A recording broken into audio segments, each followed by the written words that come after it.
হাজার টাকা, ঠিক আছে ভাই? দর্শক আসসালামু আলাইকুম।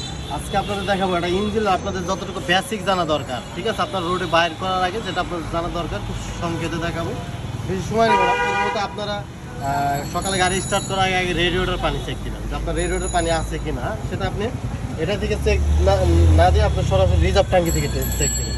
রিজার্ভ ট্যাঙ্কি থেকে যদি পানি থাকে তাহলে ঠিক আছে, হ্যাঁ, রিজার্ভ ট্যাঙ্কি চেক দিতে পারেন। আর যাদের রিজার্ভ ট্যাঙ্কি নাই তারা কিন্তু এখান থেকে অলওয়েজ আপনি চেক দিতে পারেন।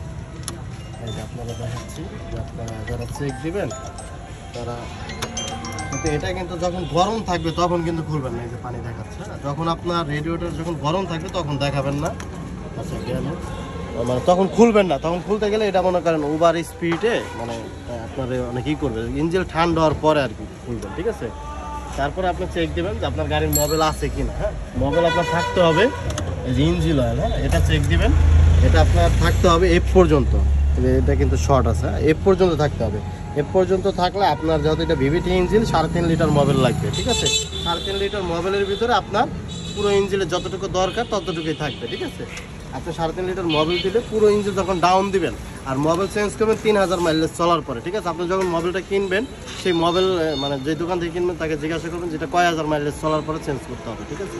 আপনি মোবিল চেঞ্জ করছেন 2 বছর আপনি গাড়ি চালান নাই, চিন্তা করলেন গাড়িটা অনেকদিন বসা আমি মোবিলটা চেঞ্জ করে ফেলি, কিন্তু আপনার মোবিলের তো কিছুই হয় নাই। মোবিল না চললে কিন্তু মোবিলের টেম্পারেচার যায় না, তাহলে 3000 কিলোমিটার চলার পরে মোবিল চেঞ্জ করবেন, ঠিক আছে। এটা হচ্ছে আপনার মোবিল, এটা তো আপনার চেক করবেন, মানে এটা প্রতিদিন চেক করলে আপনার ইঞ্জিন ভালো থাকবে, আর নয়তো আজার আপনার ইঞ্জিনের বড় ধরনের সমস্যা দিবে। তারপর আপনি যেটা চেক করবেন সেটা হলো গাড়ির ব্রেক অয়েল। গাড়ির ব্রেকটা হচ্ছে মাস্ট বি আপনার এটা কেয়ারফুল, আপনার মানে ব্রেক অয়েলটা চেক দিতে হবে, ঠিক আছে।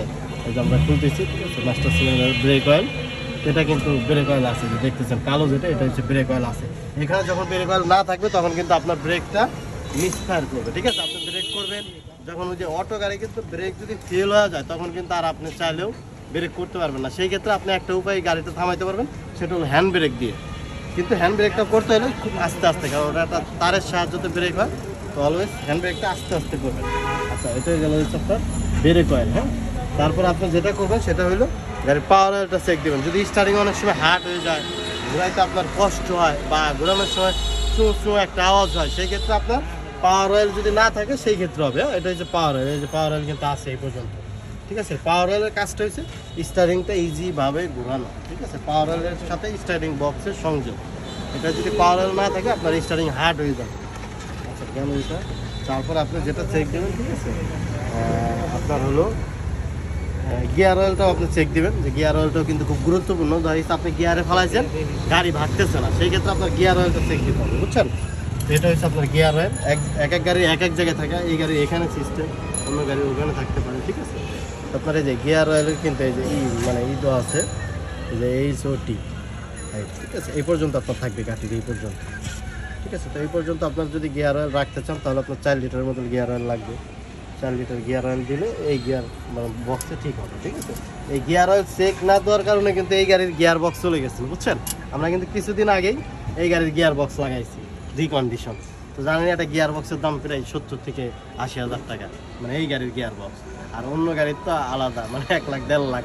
তো এইগুলো খুবই সেন্সিটিভ বিষয়, এগুলো খুবই মানে খুব ঠান্ডা মাথায় খেয়াল রাখবেন। আর ব্যাটারির ব্যাপারটা, অনেক সময় আপনি স্টার্ট দিতে চান, গাড়ি স্টার্ট হইতেছে না, আপনি ভাবতেছেন ইঞ্জিন নষ্ট হয়ে গেছে, ঠিক আছে।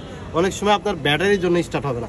সেই ক্ষেত্রে আপনি যদি পাউডার ব্যাটারি হয়, যদি এটা নীল বাতি জ্বলে তাহলে ভাববেন যে ব্যাটারিতে চার্জ আছে, আর যদি এটা লাল বাতি জ্বলে তাহলে ভাববেন যে আপনার ব্যাটারি লো, কিন্তু গাড়ি স্টার্ট হচ্ছে না, ঠিক আছে। অনেকবার আপনি সেল দিবেন, মানে গাড়ি দৌড় নিয়ে কিন্তু গাড়ি বন্ধ হয়ে যাচ্ছে, তখন কিন্তু সেটা এই ব্যাটারির কারণে হতে পারে, ঠিক আছে। আর তারপরে আপনাদের আসলে আরও অনেক কিছু বেসিক জানা দরকার, সেটা আসলে এক ভিডিওতে আর তো কিছু দেখানো যাবে না। আর অলওয়েজ খেয়াল রাখবেন যে ইঞ্জিন যাতে ওভারহিট না হয়। ইঞ্জিন কিন্তু অনেক ক্ষেত্রে ওভারহিট হয়ে আপনার কিন্তু গাড়ি স্টার্ট রানিং অবস্থায় বন্ধ হয়ে যাবে, ইঞ্জিন সুইচ করবে। সেই ক্ষেত্রে আপনার ইঞ্জিন ওভারহিট হবে 2টা কারণ থাকে, সেটা হচ্ছে একটা রেডিয়েটর পানি, আর একটা হচ্ছে ইঞ্জিনের যে ফ্যানটা আছে, সেই ফ্যানটা যদি না চলে, আধা ঘন্টা না চলে আপনার গাড়ি বন্ধ হয়ে যাবে।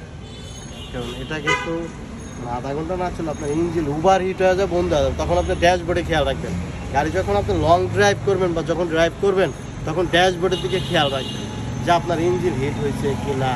এদিকে সব দিকে চোখ কান খোলা রেখে তারপর আপনি কী করবেন। তাহলে যারা আপনারা বেসিক যারা মানে যারা নতুন মালিক বা গাড়ি বাই করার আগে যারা শিখতেছেন তারা হচ্ছে মূলত রেডিওটা পানিটা চেক দেবেন, গাড়ির ফ্যানটা চলতেছে কি না, ইঞ্জিন ঠান্ডা হয় কি না, এইদিকে আপনারা খেয়াল রাখবেন, ব্রেক অয়েল খেয়াল রাখবেন, পাওয়ার অয়েল খেয়াল রাখবেন, ঠিক আছে। আর এখানে আসলে অনেক ফাংশনই আছে, এইগুলো আপনাদের এত কিছু আপনারা আস্তে আস্তে জানতে পারবেন। যখন আপনার গাড়ি একটা জায়গায় নষ্ট হয়ে যাবে, আপনি যখন বিপদ মুখোমুখি করবেন, তখন অনেক কিছু বুঝতে পারবেন। আপনারা আমাদের ভিডিও দেখতে থাকেন, অবশ্যই আমরা সব কিছু দেখাবো। ধন্যবাদ সবাই।